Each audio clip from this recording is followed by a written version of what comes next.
fait, la question philosophique que j'avais envie de vous soumettre aujourd'hui, c'est tout simplement dans le contexte justement du Manifeste des Jeannettes et puis la récente sortie politique de PDFQ. Ils ont rajouté le Q depuis hier, enfin, je ne sais pas trop. Donc, on constate évidemment que dans le contexte de ce débat, il y a des divisions profondes, en fait, qui remettent en cause des alliances politiques traditionnelles et qui exacerbent, en fait, des divisions qui se creusent au sein des communautés qui, on aurait pu penser, auraient adopté des positions communes au sujet de la charte, mais tel n'est pas le cas. Et donc, on constate qu'il y a une division profonde au sein de la communauté féministe au sujet donc, de l'argument de l'égalité des sexes dans le contexte de la diversité culturelle. Et je voulais simplement signaler, donc en théorie, en fait, ce que je vous fais, c'est un résumé d'un article qui risque de paraître, en fait, qui est théoriquement censé paraître demain dans le Devoir, dans la section de Devoir de philosophie, et qui est intitulé « Est-ce que Martin Nussbaum aurait signé le Manifeste des Jeannettes ?» Martin Nussbaum est une grande philosophe très très intéressante qui écrit beaucoup et voilà, donc je voulais juste vous donner un contexte, c'est que la question de l'égalité des sexes dans le contexte de la diversité culturelle en fait n'est pas une question qui est inédite dans la littérature féministe et je voulais simplement souligner le fait qu'en 1999 une grande féministe qui s'appelle Susan Moyer Hawkins avait justement publié un essai qui était intitulé « Est-ce que le multiculturalisme nuit aux femmes ?» Is multiculturalism bad for women? Et donc, elle soulève dans le cadre de cet essai des questions extrêmement légitimes. Et dans ce sens-là, je veux quand même souligner le fait que les arguments féministes pro-charte sont probablement les arguments quand même qui m'interpellent le plus parce que je crois qu'au-delà de l'instrumentalisation politique, il y a quand même des convictions sincères qui sont portées par cette voix féministe dans le contexte de ce débat. Mais il en demeure pas moins que donc Susan Moyer Hawkins, ce qu'elle craint, c'est que le multiculturalisme, à force de vouloir reconnaître les droits collectifs des minorités,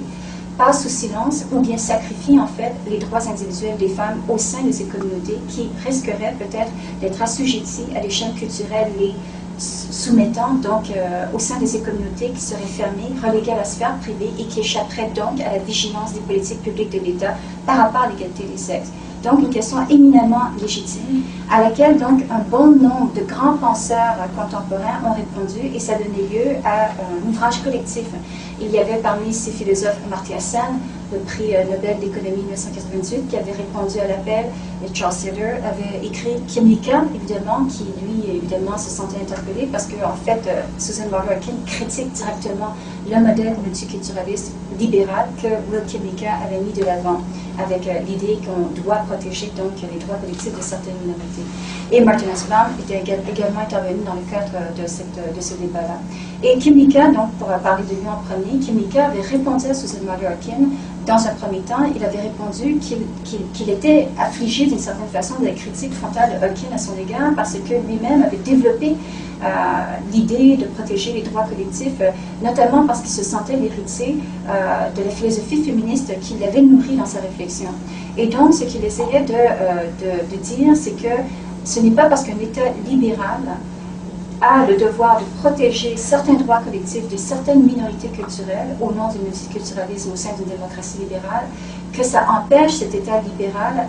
d'accepter toutes les restrictions internes qui sont imposées aux membres individuels au sein de ces communautés. Et donc, il va mettre de l'avant tous les mécanismes institutionnels qui sont censés protéger justement les droits des individus au sein de n'importe quelle communauté. Donc le droit, par exemple, notamment le droit d'exit, le droit de sortir de ces communautés-là si un individu veut exercer sa liberté de cette façon-là. Et donc, c'est tout simplement un rappel de comment, au sein d'une démocratie libérale, évidemment, ce n'est pas dans le contexte d'État autoritaire, mais au sein d'une démocratie libérale qui a mis en place des mécanismes institutionnels pour protéger les droits individuels, il n'y a pas vraiment de raison valable pour, par exemple, interdire le port de signes religieux ostentatoires sous le prétexte que ça violerait les libertés individuelles de certaines femmes, puisque dans le cadre de cette démocratie libérale, en théorie, puisque nous avons dans toutes les chartes des droits et libertés, ici au Québec et au Canada, la provision de l'égalité des sexes, en théorie, il y a déjà des principes quasi constitutionnels, en fait, qui protègent les libertés individuelles. Et les accommodements raisonnables doivent donc tous être soumis au respect de ce principe canonique. Alors, une fois qu'il a dit cela, il y a Martin Nussbaum également qui va reprocher, qui va donc, intervenir dans le cadre de ce débat, et qui va reprocher à Susan Moyer Hawkins la confusion suivante. C'est que,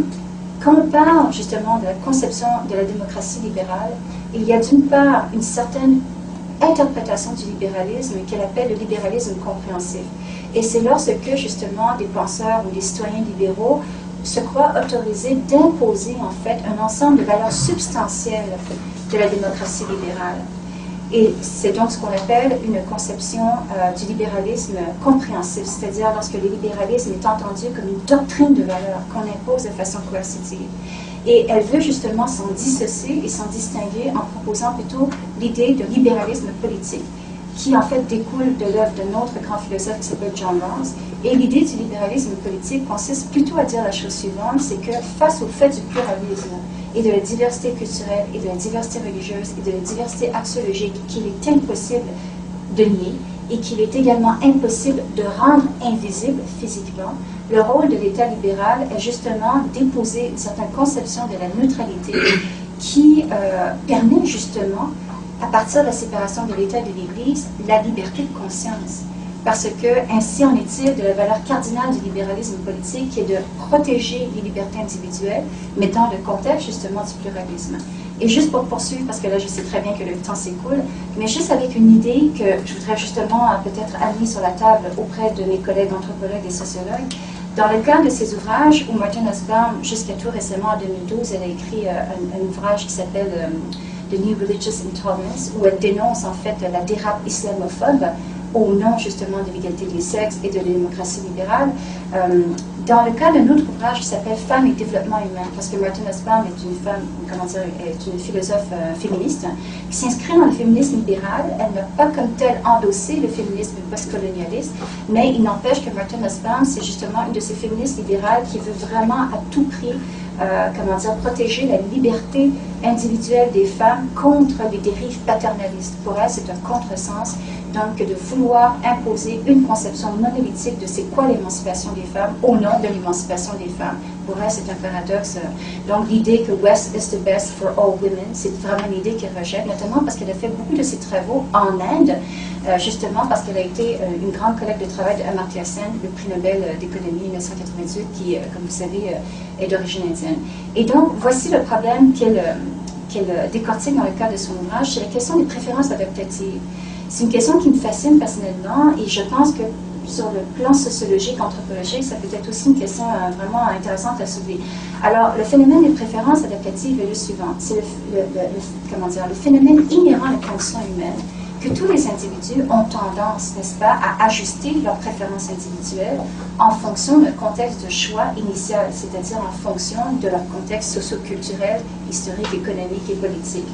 Et donc, dans ce contexte-là, il y a certes des préférences adaptatives qu'il faut dénoncer, c'est-à-dire qu'il y a, par exemple, dans certains pays, des femmes qui préfèrent ne pas aller à l'école parce que, en fait, elles préfèrent ne pas se faire asperger d'acide lorsqu'elles vont à l'école. Lorsqu'on parle de ce type de préférences adaptatives, évidemment, on a beaucoup de raisons de croire que ces préférences adaptatives ne sont pas le gage et le témoin de l'autonomie de ces femmes qui exercent ou qui expriment de telles préférences. Mais une fois qu'on a dit cela, il faut aussi le remettre dans le contexte, par exemple, d'une démocratie libérale. Dans une démocratie libérale qui peut effectivement, qui est relativement juste et qui offre une gamme d'options relativement, comment dire, élargie à l'ensemble de ses citoyens, alors on peut aussi penser que les préférences que des individus choisissent dans un contexte de choix élargi sont quand même le témoin et le gage de préférences individuelles légitimes qui expriment une certaine forme de libre arbitre et d'autonomie. Et donc, cette question-là, la question des préférences adaptatives, je la trouve intéressante parce que sur le plan sociologique, il me semble que l'idée qu'au sein d'une démocratie libérale qui est assortie d'un ensemble de mécanismes institutionnels qui protègent une gamme d'options élargies et la liberté d'exit et,